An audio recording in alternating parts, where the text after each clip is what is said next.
Oh, take it.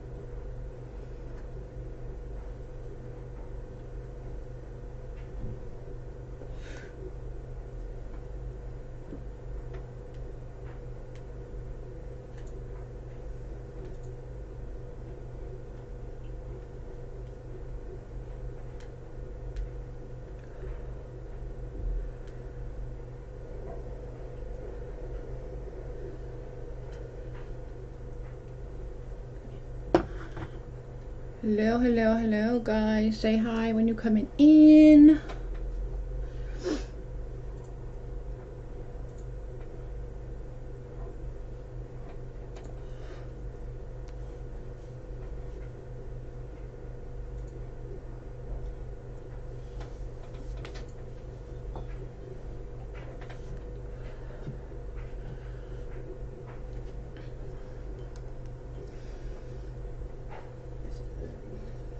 Hey,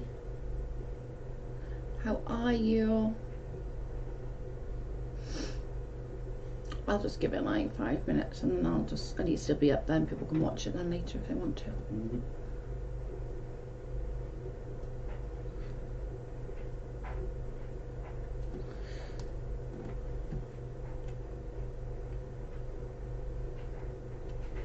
How are you feeling, Kath?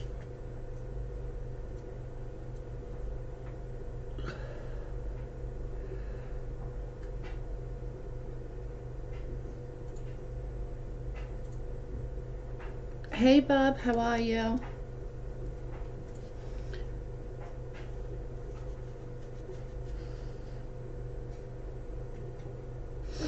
Not swell. Oh, I'm sorry, Kath.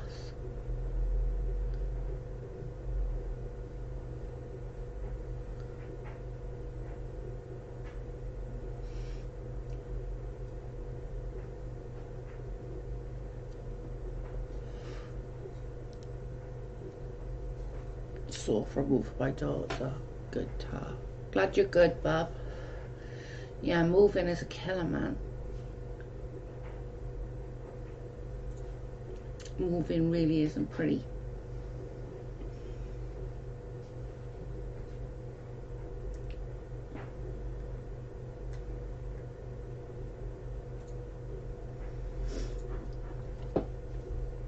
I'm gonna try and do this. This is my first attempt at trying to do some true crime, but I'm gonna try and see if I can do it, or if I'm crap at this, doing it this way.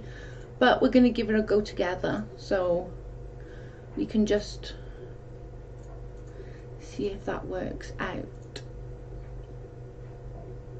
because it might not work out.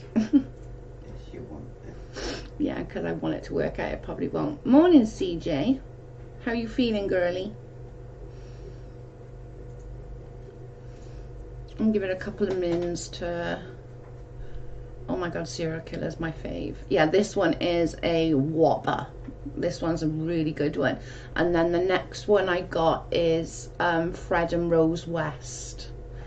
And then the Moors murders after that. I've got some really good ones for you guys.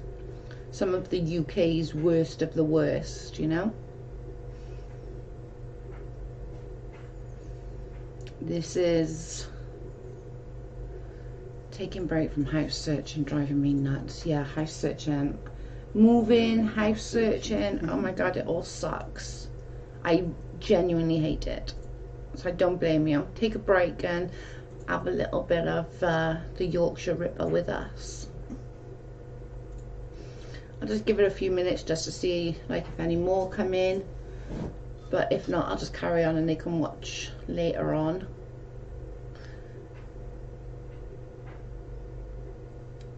this is my first attempt, so I'm gonna try hard to sort of put it all into perspective. I know a lot about it. I read a lot of true crime, so I don't really need that many details. But things always get wrong. yeah, exactly. What I could do is put that one there, just because that's a different one. Not there. Not there, but then I can just sort of go from there.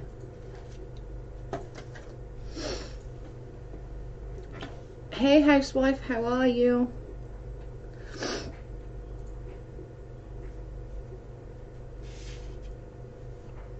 We are doing some true crime. It won't be a mega long one, I don't think, but I'm going to try and give you as much details as I can with this, and see if we can figure it out together.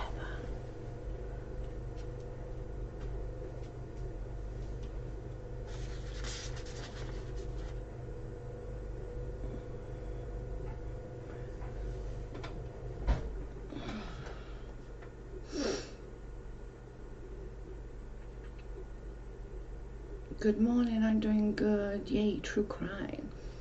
Okay, so this is Peter Sutcliffe. Peter Sutcliffe is known in the UK as the Yorkshire Ripper. The Yorkshire Ripper began his tirade on women. On the most part, it was quote unquote working girls. He would pay for their services and then murder them, mainly with a hammer and the spike. I don't know what the spike's called on the back of a hammer. And he would destroy, like, but back in these days, his first murder was in 1969. Back in those days in the UK, I'm not sure about America, but in those days, like, working girls really didn't get any kind of, they were kind of pushed off, you know, if they, you know, put any sort of, anything into the police about being raped or about being assaulted or anything like that. It was kind of just pushed off, that there was that they weren't telling the truth, that they weren't truthful people. And true crime, I love it. I just watched a documentary series on that piece of shit, Robert Durst. This is the case I've not long about in your area, Joe, a teenage girl who was missing for someone found her dead in the attic. I think her stepdad killed her. Ooh, I'll have a look at that for you for sure. So he started his tirade on obviously prostitutes going through 69, and he eventually got caught in 81. During this time there was a total of 13 murders, 20 victims in total. 13 of them he killed, and the rest were just severely injured, or they got away. Do you know what I mean? It was they escaped, but one of the ones that did escape actually went to the police, told the police about it. They were like, yeah, whatever, made it, like, didn't really go anywhere with it. It was just like, yeah, whatever. Didn't really go through it. So during this time, let me just get to that picture. These are the women that were killed. I think it was all but one, which he, and I believe it was the bottom second in the number 10. No, it wasn't. I'm lying. It was number 8, which is this one here.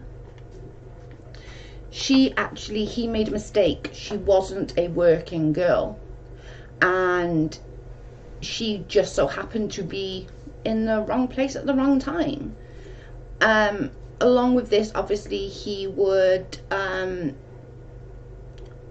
what's this, just a bit of true crime, just a story about the Yorkshire Ripper. Hi Irene.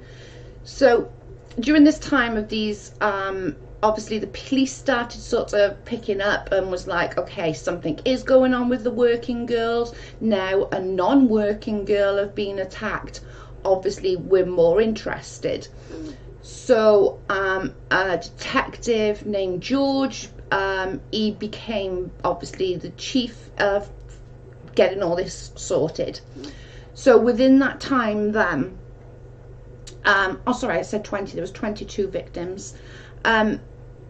During this time, Peter Sutcliffe, if you'd spoken to anybody, he had a wife, he worked, he was a lorry driver that did sort of heavy goods deliveries, so it was like wood, metals, that kind of thing. If you'd spoken to anybody, he was a very charming man, a very good looking man, and hi Care, he was a very good looking man, a very charming man, knew, you know, had a bit of the gift of the gab, as they say in the UK, could talk his way out of anything. So after George became in charge of this murder case, he then sort of put out bits of like, okay, let's try and find who's doing this. It wasn't really publicised until very, very much later on. And he was going around finding, you know, information. At one point, one of the prostitutes had a £5 note. And back then, you know, a £5 note was very, very rare that somebody would even, you know, give somebody a £5 note. I suppose it'd be like in current terms now, it'd be like giving a prostitute a £50 note, which is very rare to do. But during this time, they went to Peter Sutcliffe's house, or interviewed Peter Sutcliffe a total of 9 times. Holy, 9 times, that's just incredible. Like 9 times they went and interviewed this man. They, you know, asked him where he was. His wife always said, no, no, no, no, he was home with me, which was clearly a lie. But why? Nobody ever really got out of her. Her name was Sonia, and nobody really got out of her why she never said, yes, he was out at this time, or he did not come home until X, Y, and Z. Nobody really knows. But during this time, between sort of the 78, 79-ish, the police started getting letters and recordings, and this person then became Wayside Jack. Wayside Jack, basically, he was prosecuted later on. I'll get into that in a minute. But he would pretend that he was the Yorkshire Ripper. So with him sending the voice clips, they were saying, you know, he's not from Humberside, he's not from here, he's not from here, he's not from here, you know, he's from this specific area because of his voice. Now let me do his voice for you. So this is Wayside Jack's voice. This is what the voice recordings that the police would have got. I think this one was 79. I'm Jack. I see you are still having no luck catching me. I have the greatest respect for you, George.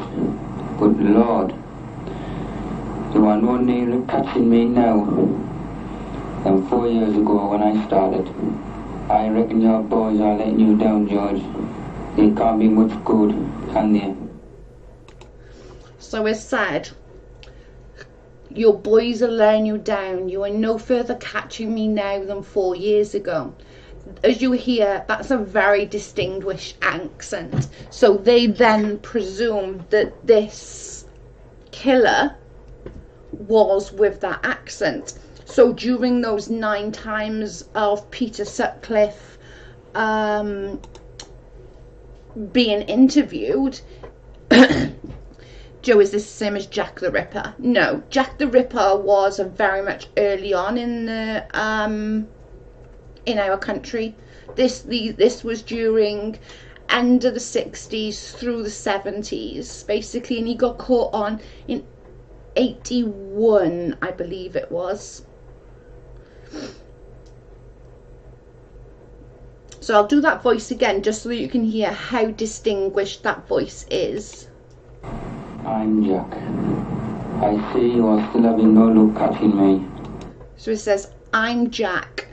I see that you are no further catching me. I have the greatest respect for you, George. I have the greatest respect for you, George.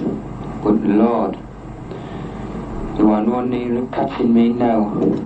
But Lord, you are no nearer catching me now than you were 4 years ago. And 4 years ago when I started. I reckon your boys are letting you down, George. I reckon your boys are letting you down, George. They can't be much good, can they? So that was Wayside Jack. Good morning, Joe from California. Good morning, Jean. How are you? So, so during this time, obviously they were not looking for someone from, who's George? George is the police detective that was in charge of the case. Thank you, Jean. So it went from, you know, because this man, which is now we now know him as Wayside Jack, he would send recordings, and here's one of the letters that he sent. Let me just big it up.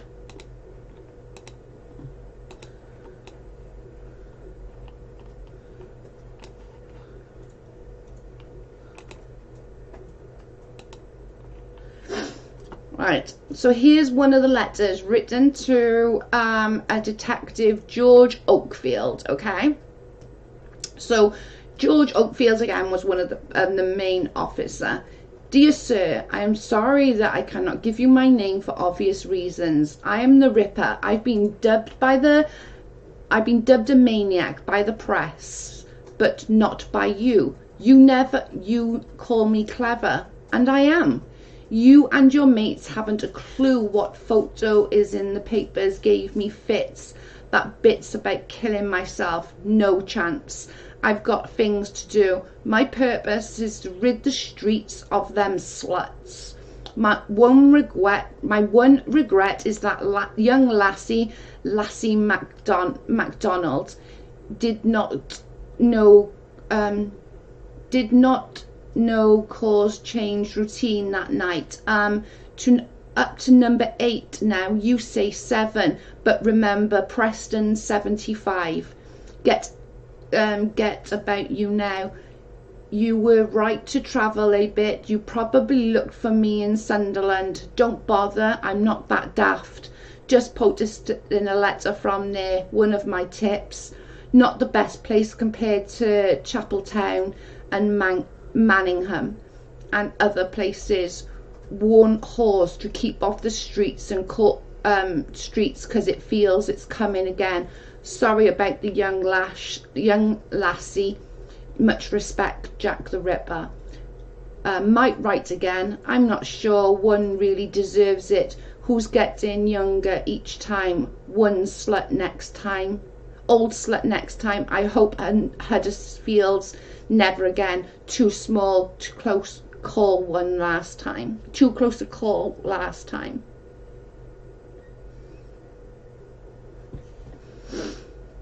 So, and he obviously did a few other letters of Wayside Jack did.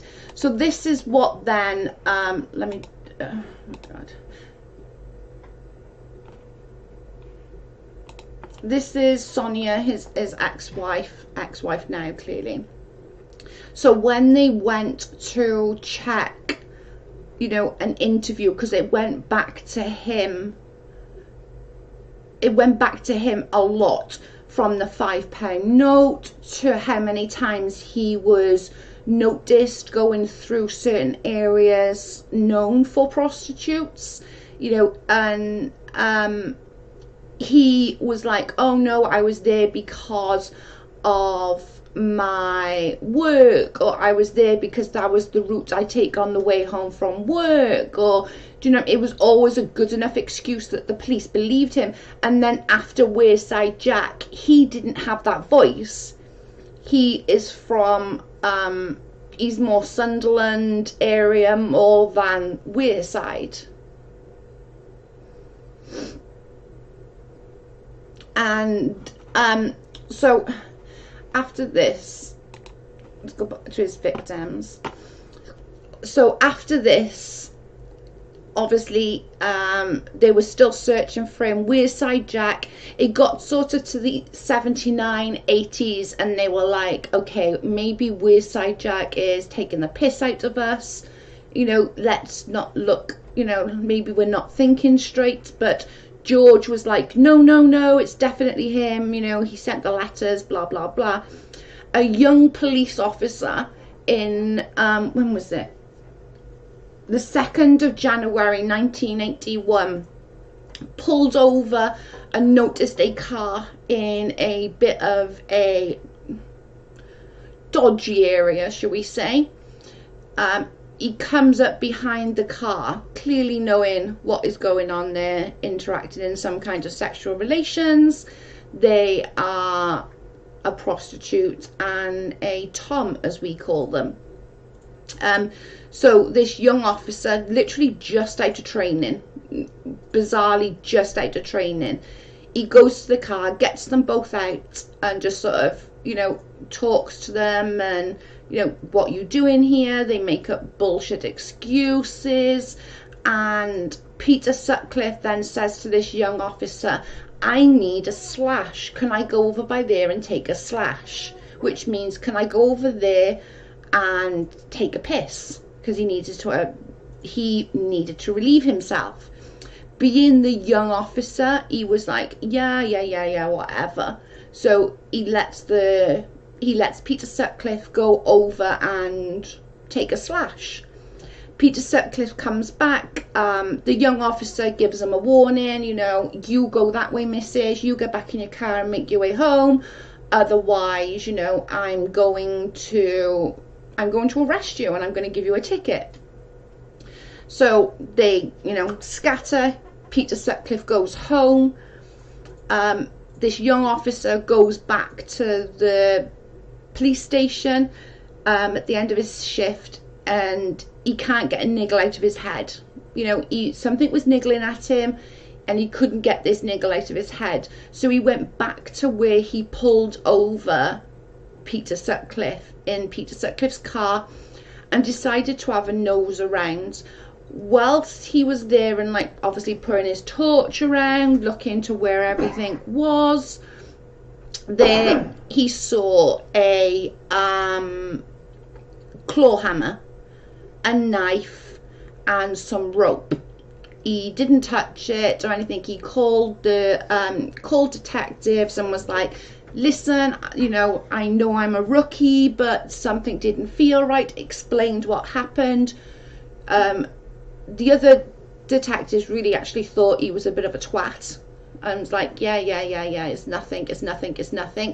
When it got took back, then they could see, like, red on there.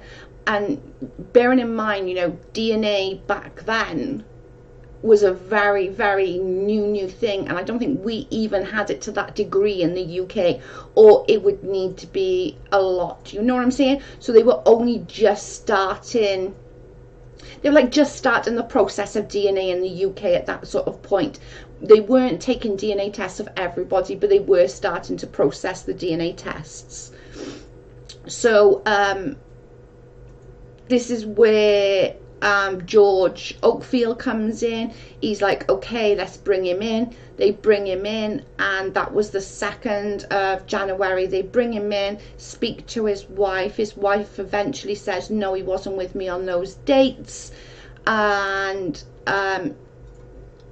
it sort of moves forward. He gets interviewed. I think it's a total of 3 days, solid 3 days.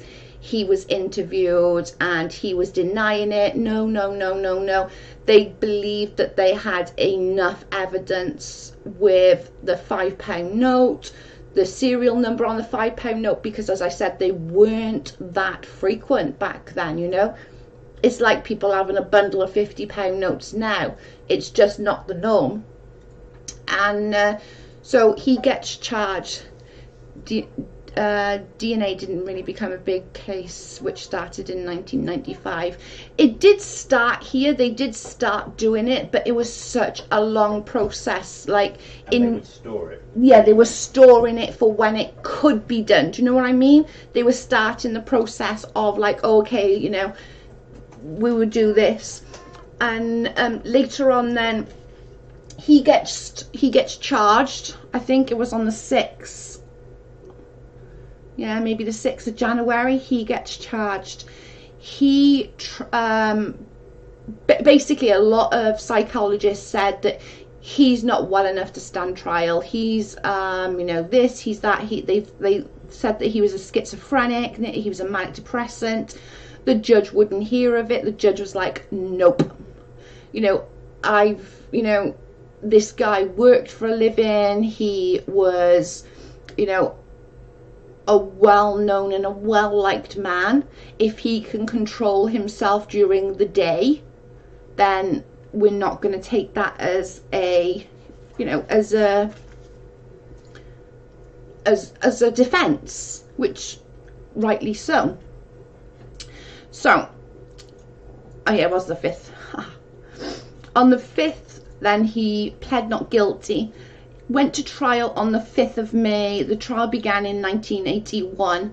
The trial went on that he was trying to just plead guilty for the 9 attempted murders rather than the 13 murders. You know, which the court was like, oh, hell to the fucking no. Okay? So, went to trial, got 30 years. A minimum of 30 years.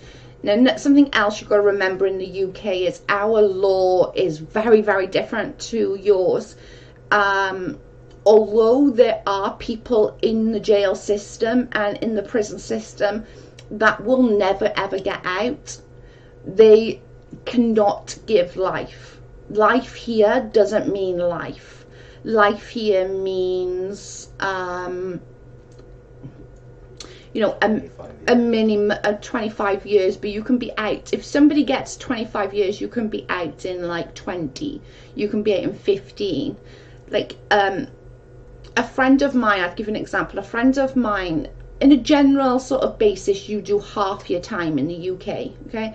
So if my friend got 18 months, you know, he'd be serving 9, 10 months and then be allowed out. A friend of mine petrol bombed the police station. If you go over the 4 years, you have to serve 3/4 of it and then be on tag for a long, long time. So the judge, to piss him off, gave him a 4 years and 1 day, just to make him serve a lot of time.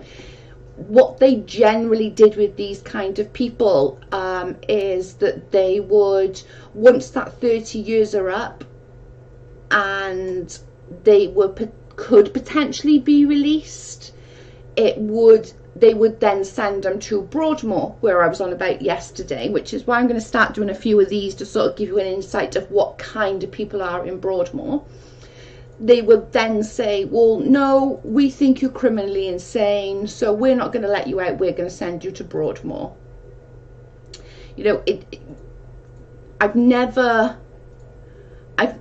I don't think people like Peter Sutcliffe, you know, like the Moors murderers, Fred and Rose West, you know, all these people would ever have got out or get out in this case. There would be such uproar for that to happen that it wouldn't be worth it, because it would just, honest to God, just a few years ago, Moira Hindley, and I will do one on Moira Hindley, she is a fucking psychopath. Moira Hindley is one of the Moors murders, along with her partner in crime, her boyfriend at the time, her husband at the time. She killed babies, genuine babies. Okay, they were like between sort of the 6 years old, 5 years old, up to like 12 years of age. She went out on a day trip. The paparazzi found out about it and freaked out. Okay, sadly people didn't believe in DNA in the OJ case. Yeah, DNA wasn't. But then in 2001, I'm going to go back to the Wearside Jack. Due to DNA, because obviously he licked the envelope, they kept that DNA. In 2001, Wearside Jack, let me just get a picture of Wearside Jack.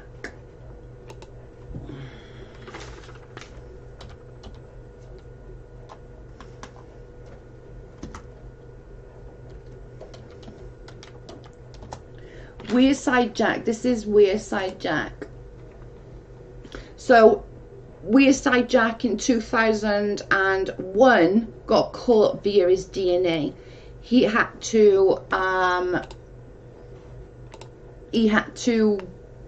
do jail time. Let me just play this. I'm Jack. I say you are still having no luck catching me. I have the greatest respect for you, George, but Lord, you are no nearer catching me now than 4 years ago when I started. I have the greatest respect for you, George, but Lord, you are no nearer catching me now than 4 years ago when I started. So that's where then, you know, he's passed now, but he, you know, he was literally like a big deal. Like that, he basically, because of his letters and because of his video record or voice recording, he allowed it that people believed that, you know, the Yorkshire Ripper had that voice that was from Humberside, that was from Wearside, wasn't from, you know, anywhere else. So what the government and the police are saying is, because of this man, you know, 3 more women were allowed to be murdered. 5 more women in total were attacked during the time of Wearside Jack letters. He eventually, you know, he is now Jack the Ripper. Let me get a picture up of him now. So that's what Peter Sutcliffe looks like now. Peter Sutcliffe is now trying to get to a minimum security prison. How we work is in cats here. So we work like category A, B, C, D. That's how it works here. So like he wants to get to a cat D. He wants to get to a cat D prison, which means he can go out on day trips, which means he can not have so much of a lockdown. We're in a cat A jail. You know, it's very much like wherever you go, it's boom. You know, you got guards right there. We're in a cat D. You lock your own door. You have your own key to your door. You can go and have a shower when you want to. You can, you know, go and play chess or go outside in the yard when you want to. You know, a few of the boys back in the day in the Cat D prisons used to lob over, you know, drugs and cigarettes for the boys that were in Cat Ds, which is absolutely insane. But at the moment, this is where he's trying to get to the Cat D prison so that he can obviously be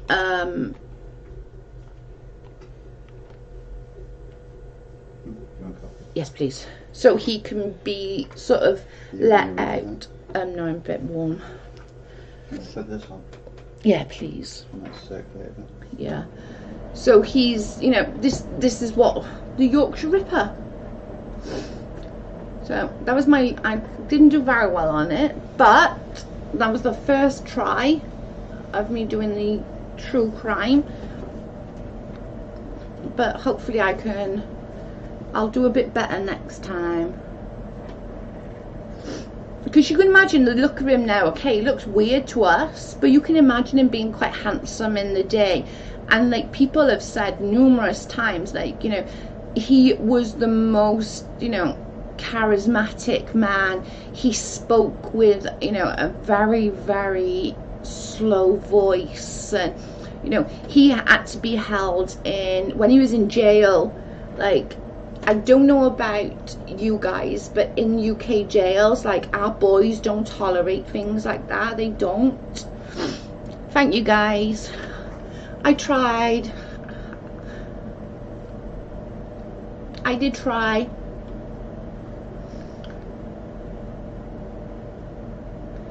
I don't think they have day trips here. Yeah, if you go to a Cat D, you can, you know, you can get day trips, you can go out, you lock your own cell door, you have your own keys, and, you know, you're not always necessarily, you know, you can go to work, and it's like there's a lot more leniency, and, you know, the screws won't, we call prison guards screws here.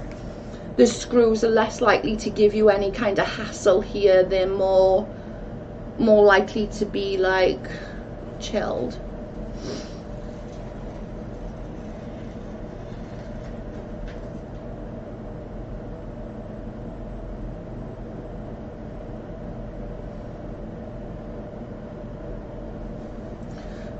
Haha, yeah, screw the screws. Exactly. Yeah, we call them screws here. It's like my friend now, he's in jail, and he should be going down to category D now so he can start getting out, but because of this lockdown he's been stuck still in a category B, which means he's locked down like 23 hours a day. We have halfway houses. It's like a transition place from prison to being released. We have tags. So basically, it'll be a tag around their ankle when they're released from jail, and they have to go to their like probation officer, like once maybe every other day, sometimes daily, sometimes weekly, sometimes, you know. I used to watch Wentworth, so I'm down with the lingo. Yeah, screws. I'm interested in both. When I was a teenager from California, the toolbox serial killer abducted, tortured and murdered teenage girls where I live. Love Wentworth. My neighbour's the next target. Let me show you who I want to do next. Let me show you these people. They actually don't live far from us, or where we were.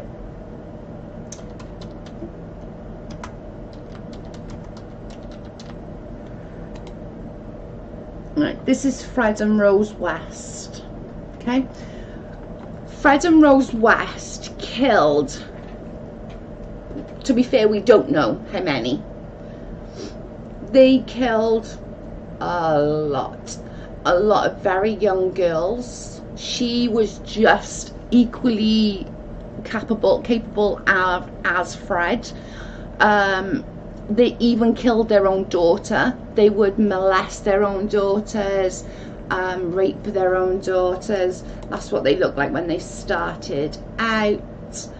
And these two fascinate me. I've read so many books on these people. Great job for your first try, Joe. Feedback might be try next time to follow by the meat of the case, then conclusion. Think of it as what, where, when and how, and always helps them tell the story. That's a good idea. Thank you.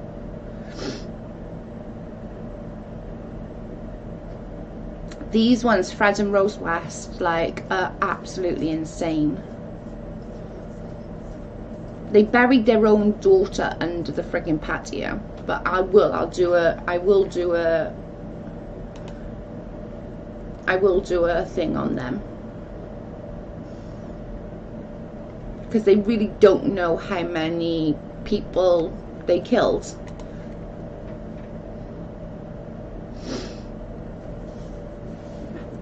I will try better next time. It was just a try to see if I could do it and see if I could keep a trail of thought. And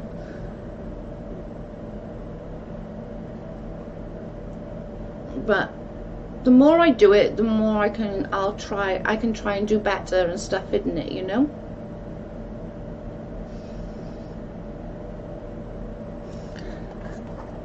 Practice makes better.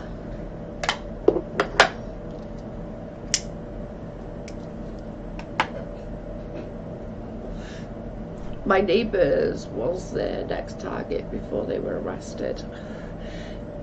Fred and Rose West, who I was just talking about then, Carl's brother's ex-wife, her name's Julie, she actually got a ride from them because they used to pick up hitchhikers, and I don't know why or hows or whatevers, but they never ended up doing anything to Julie, but she actually got a ride off them.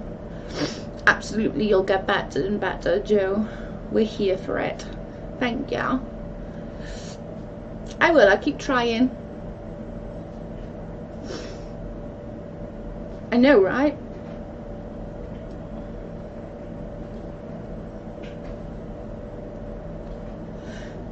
Because they used to like say to people, like, they killed two of their own kids, two of their own children they killed. My friend from high school was kidnapped by a serial killer. It made the movies easy prey. Oh wow, Jean, that's crazy. And that's scary.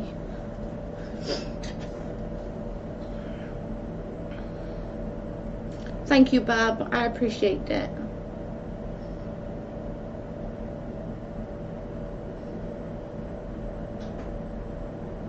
That is crazy. That's frightening. Can you imagine, like, the fear of these girls, though? Like, just the fear factor, that the things that must go through their heads is just, that's craziness.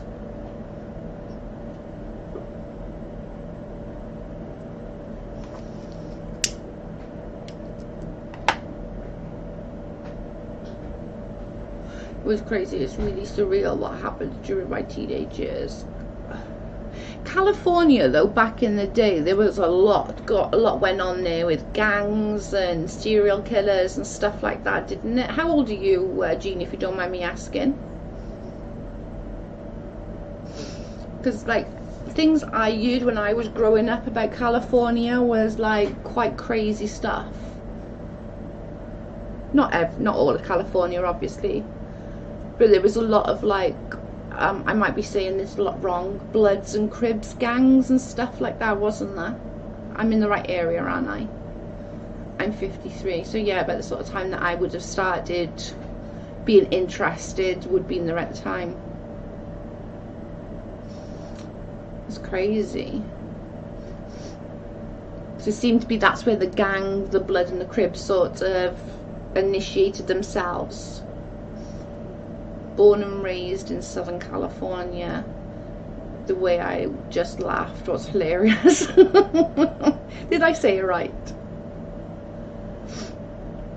I remember reading stuff like when I was growing up, you know, that it was like a lot of crime.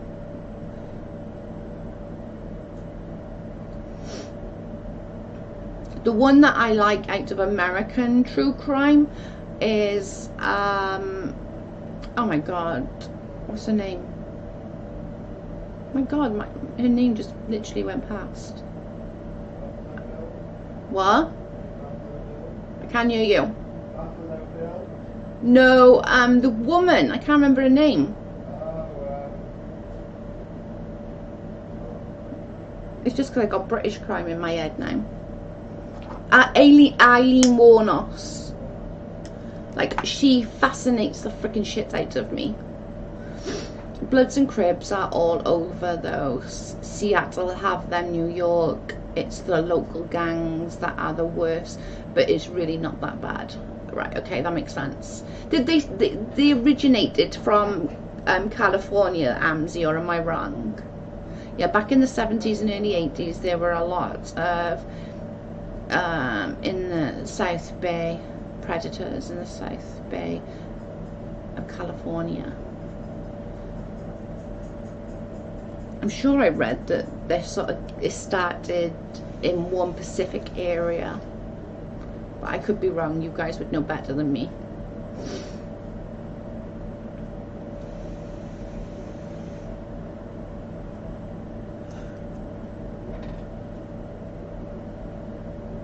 Where was the Hells Angels that started in Cali?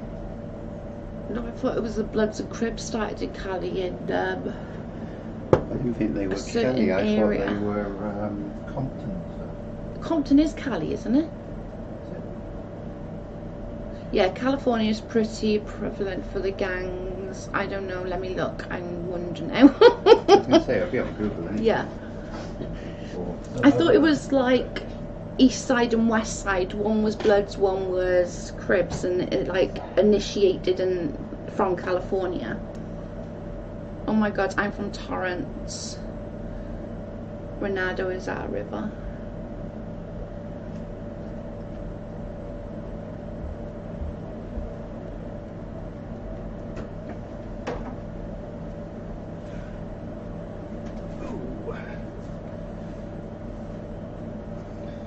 Thank you, Black Bear. I'll do better next time.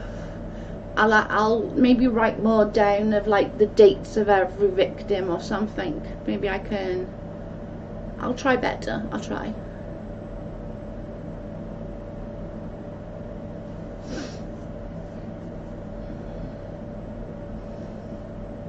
I will try. Thank you, baby.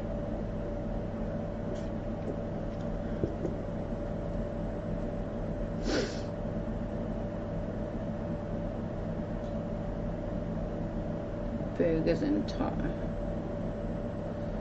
Compton. Garden Garden at Harbour City in Los Angeles. Ah, okay.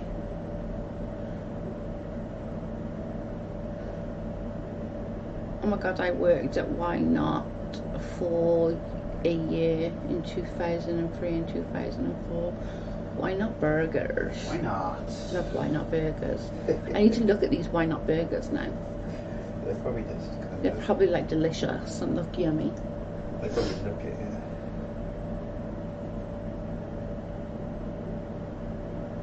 I got my plot summary for Easy Prey, based on a true story of a serial killer abducted his last victim from the mall and assaulted her, confused by her atypical reaction. He doesn't kill her, but instead takes her along as he continues on his killing spree. Meanwhile, the authorities debate whether she is a victim or a willing participant. I do remember something like that, actually. Oh, chili fries. Is it that? Would that be called like the Stockholm syndrome, though? Similar sort of thing. Like, you know, the fact Nowadays, that it she. probably would. Depends on how she was. If she was just scared and stayed there, or if she started helping. But like she, MD just said then she was just so typical, like atypical, like whatever reaction. Would she then be classed as a victim? Not at that point. She'd still be classed as a victim. But it's if she started joining in over time, doing. Because you see it, don't you, like the Stockholm syndrome and stuff. But that's when they start treating or having feelings for the person. As such.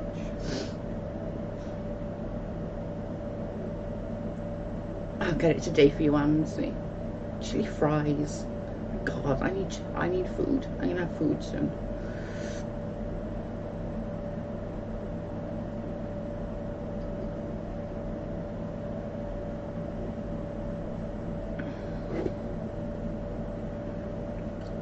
I'm drooling. Yeah. Gene Grace Wilson. She was a close friend in high school. She did not what she had to do to stay alive. Exactly. I would be the same. It would be like Stockholm syndrome then, wouldn't it? Like she probably would have just been done. I think I would as well. I think I would just do whatever I needed to do to stay alive. I do, honestly. I think anyone. And it is, yeah, and it is at that, and at a certain point it becomes like a Stockholm syndrome that you believe is normal, you believe it's okay.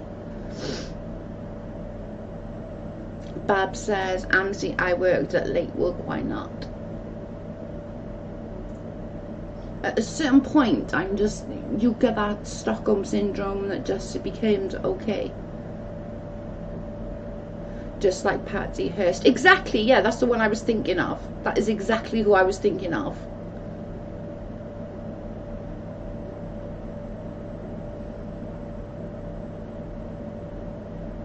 Yeah, what is she like? Do you still keep in contact with her, Jean?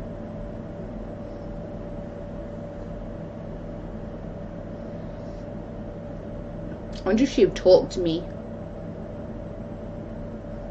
I would love to do a little interview with her.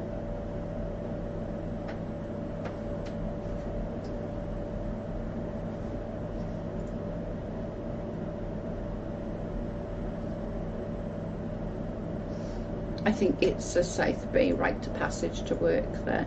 I follow the whole case on the TV of Jodi Arias. Now that bitch, Black Bear, that bitch, I swear to God, like, she confuses the fuck out of me. She moved after she was rescued. She dropped all contact with everybody. I don't blame her. I wouldn't blame her at all. Oh, Joe, by the way, my great-granddad was from Tenby Island on Wales. That's literally like 10 minutes from my house. Like, literally. That's where I get my fish and chips from, is Tenby.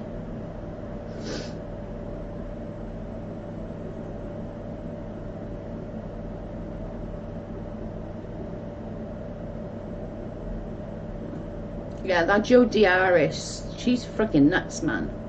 But people in the jail was literally like, oh my God, she's such a nice girl, and then, or to the complete opposite, is she's a fucking conniving bitch. It was really weird talking to people. They did some interviews with people around the jails, and either people were like, oh, she's misunderstood, she's a really nice girl, or it was the complete opposite. There was never a just of a meh.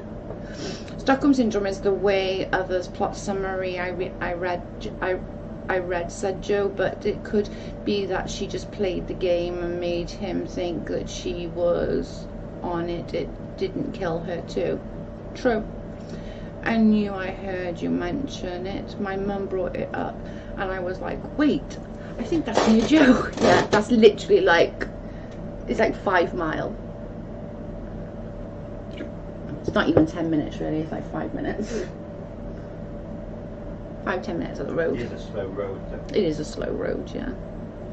Yeah, that is. Jodi Arias, oh my God, these last photos of her boyfriend she took out of are so sad and scary. And she's so little. I think that's what's scary, is that she's so friggin' tiny.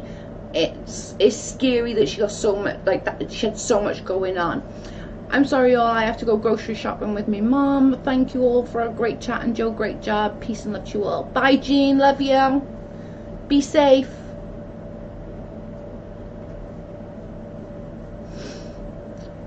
Yeah, and thank you for sharing, Jean. That was amazing. That was good insight. It's amazing, and then you see people here. Yeah. Yeah, she is so messed up. But you could, did anybody else look into her eyes and just saw evil, or was that just me? Like, I looked into this girl's eyes, like, during the trial, and, you know, when she was doing interviews, and I just saw nothing. It was like she was saying what the person interviewing her wanted her to say. She was just sort of playing off the person who was talking to her and trying to be that person that they wanted her to be. It's quite a bizarre. At least put something else by Google. Oh, sorry.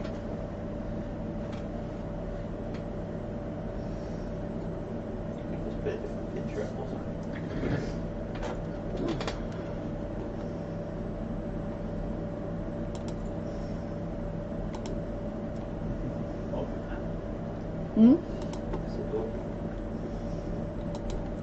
That Jodi Arias is a piece of work, right?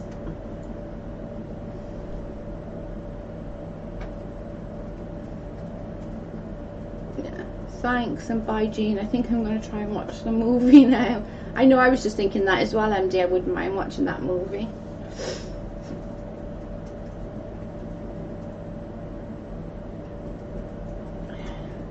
Just like literally, like I looked into her eyes on so many occasions, and it was like she tried to, you know, be and say and do what the interviewer wanted her to do.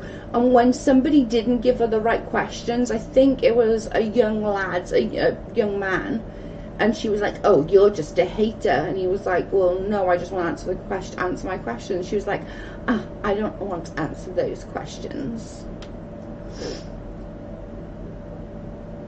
The Kayla Anthony case has really got me. The case, Casey Anthony, is that who you mean?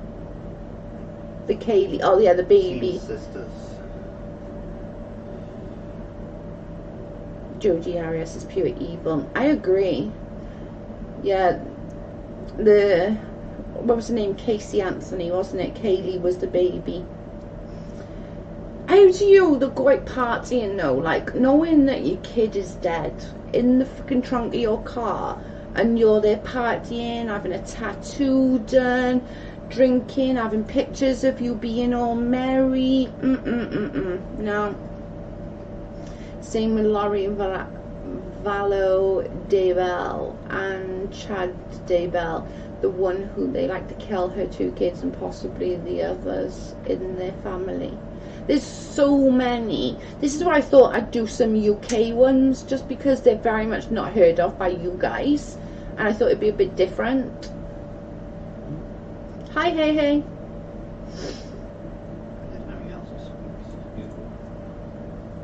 It's just something to do. I'll try better and do some different. I want to do Fred and Rose next, which is going to be harder to do, like when they died, because we don't actually know. We're surmising. Yeah. It's going to be a lot harder to do that one because nobody knows the dates of when they died.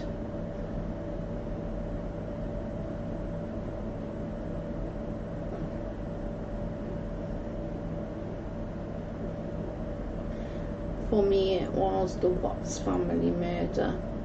I never really, I did obviously follow along what was on the news as such, but I didn't really get into the Watts family, just because the first bit that I actually looked at flipped my head out, because he was just so freaking calm, like hands crossed like butter wouldn't melt in his damn mouth, and I'm like, you just killed everyone in your family, how the fuck are you so calm? That would just, it honest to God, flipped my head out. I've read the Watts a little bit. I haven't read the book. I watched a bit of the news, so I don't really know loads. But just as how calm he was just freaked my head out.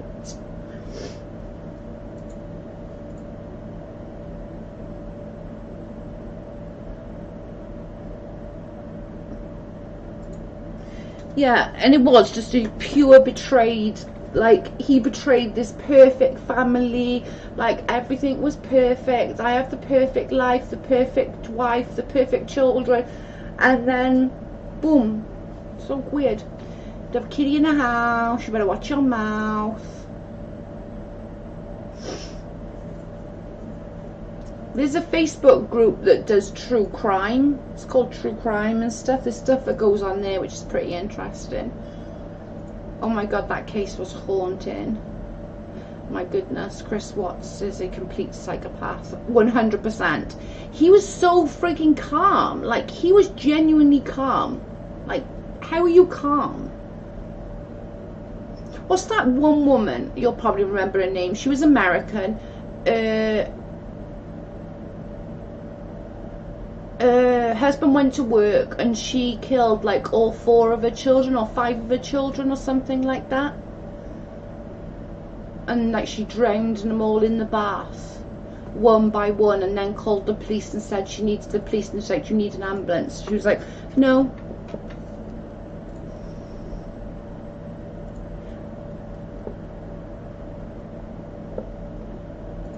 Do you remember the story of the little girl that disappeared in the night, and the father and the girlfriend got put in jail, but not for the murder, but they never figured it out?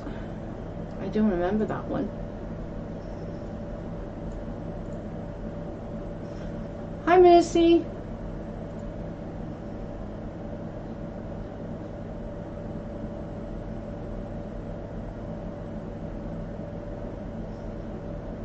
Shall I have a look?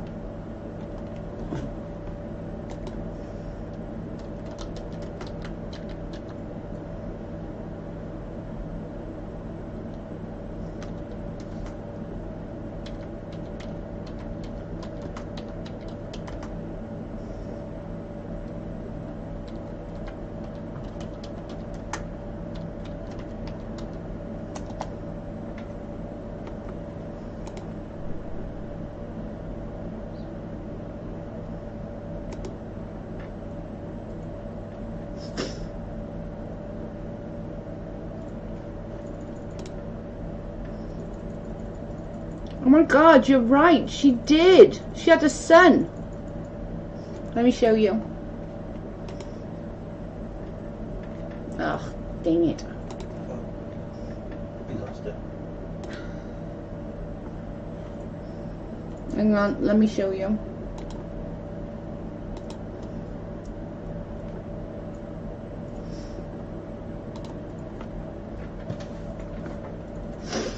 Dang, man.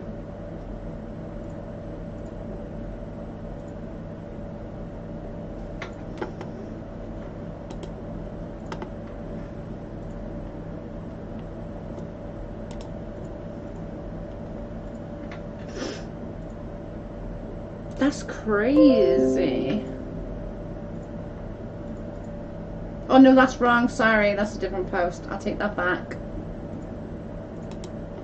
Well, they talking about that. Yeah, it says somebody let a motor baby spotted. Let me read that one. Sorry, I was wrong. Let me go to news.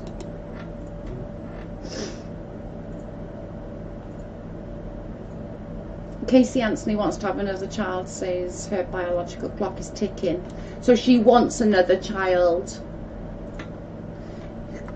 It says, Casey Anthony wants a child again, says her biological clock is ticking. If I'm blessed to have another child, if I'd be dumb enough to bring another child into the world, knowing that there's a potential. Hang on.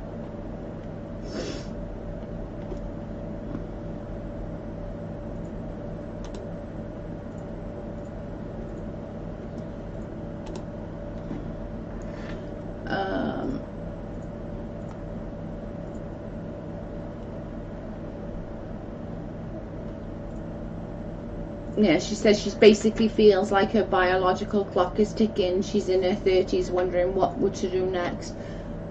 My God. It says, if I'm blessed enough to have a child, if I'd be dumb enough to bring another child into this world, knowing that there'd be potential that some little snotty-nosed kid would then say something mean to my kid, I don't think I'd live with that. What the fuck? Listen to what she just said.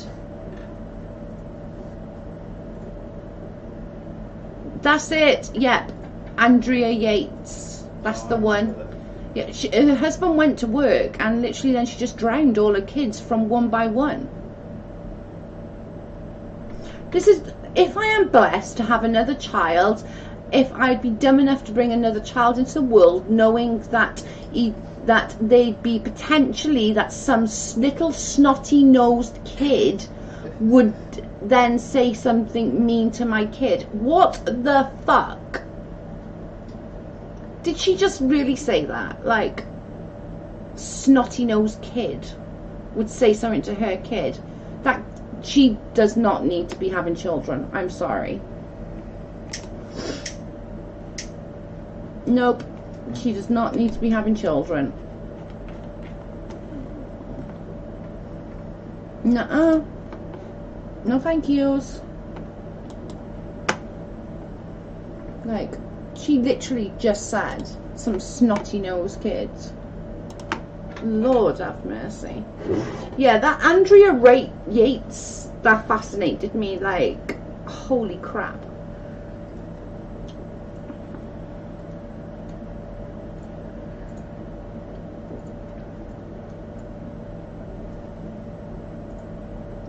Do a live Joe about Jodie Harris. I can do a live about Jodie Harris. I read enough books.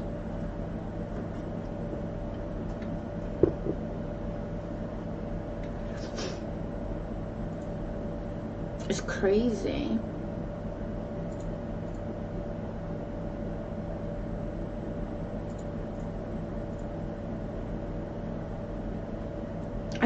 I don't understand how this girl got acquitted. Like, I don't. Look how beautiful that baby is. Like, I can't.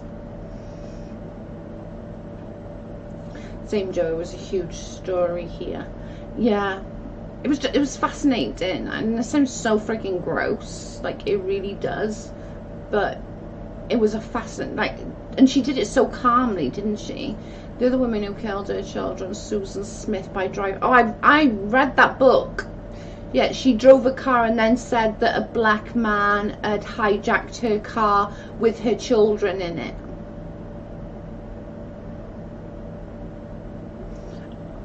I'm on the rewind listening. You can actually do this, Joe. Keep it up. Interesting case. Thank you, babe. It's not very good, the first one, but I thought it was actually on.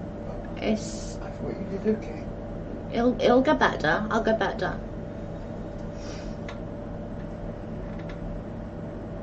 I've never heard of this stuff at Ireland. What was it about, CJ? Can you tell me?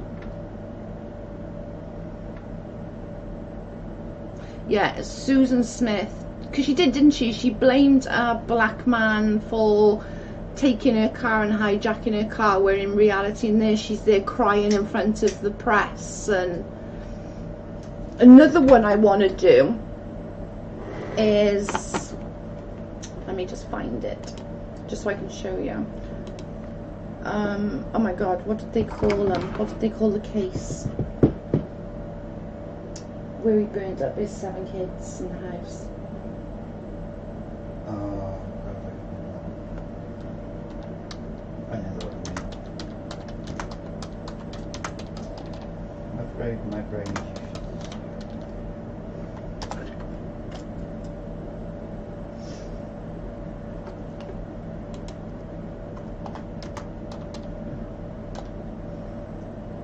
Oh, that's it. Mick. There's another one I want to do. It's Mick and Miranda. They basically wanted to set fire. They wanted to try and get custody of his other children. It was a long story. He had 2 girls in one house. One left because he was such an abusive asshole, and he wanted custody of all the kids. Between them, they had like 15 kids. He set fire so that he could look like the hero that put this fire out, saved his children, and he basically couldn't put it out. It got out of hands and he burnt to death all his children. Hang on a minute, I'm missing something. Shutter Islands with Leonardo DiCaprio in it. that was called just Island over here. Shutter Island. I need to go and look.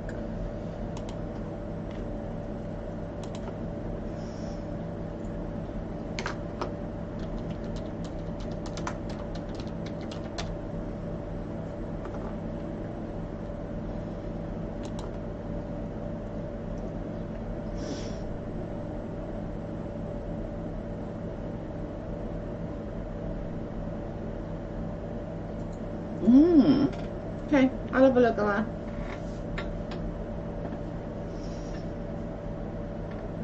Catalyst in here, a main place.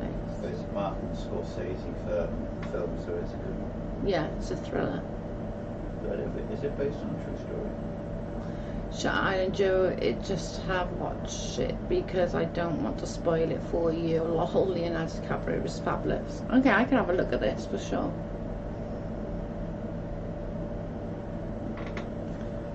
Ooh, ow. You could watch it on Amazon if you wanted. Hmm? You could watch it on Amazon if you wanted. Yeah, we could watch it together. I think I've actually seen it.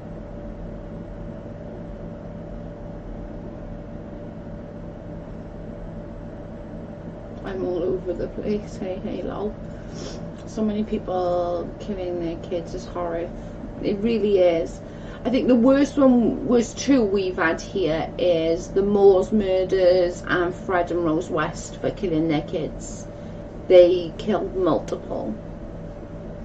Yeah, I'll definitely watch it. It probably won't be today because it's getting on now and I want to eat. What do you mean, want to eat? Yeah, I'm starving. I could watch it after. It depends what I feel like after. I got so many now, I don't know which one to do. I don't know if to do the Paul Potts, Mick and Miranda Potts. Just go through different ones. You don't have to have any order to it. I know these stories too, Joe. So many. But if you think about the population of the world, Yeah. I The watched quite a few number of- documentaries about the Moore case. serial killers out there is actually quite minimal. Yeah. The only one, do you know the little boy that wasn't found, the only boy that did never get found? I got his brother on my Facebook. I talked to his brother, and obviously they're older now from the Moors murders. But, do you know, even at my age, like, she freaks me out. If I saw her in a dark alley, like, no, there would be, no.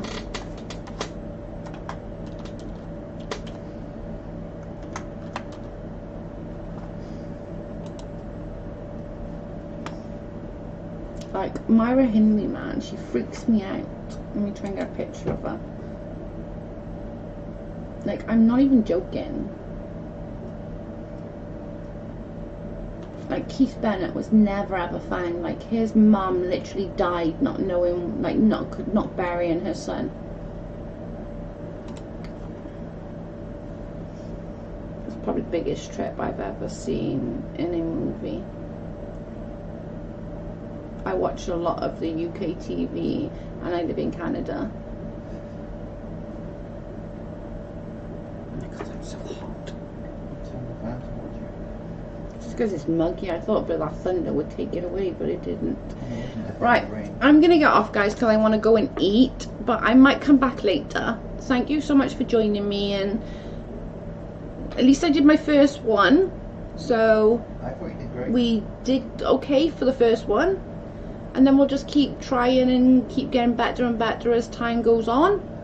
And next time I'll do, I don't know, I might do the Moors murders just because it's closer to home, and I have Keith Bennett's brother, which I could ask for a statement to go with the go with it, you know. So I might do that next, and because these psychos, like, honestly, Myra Hindley freaks me the fuck out. Even at my age, she scares the shit out of me. Like, no, she really does. She scares the shit out of me. Okay, thank you so much, guys, for joining, and I will speak to you all later. Thank you.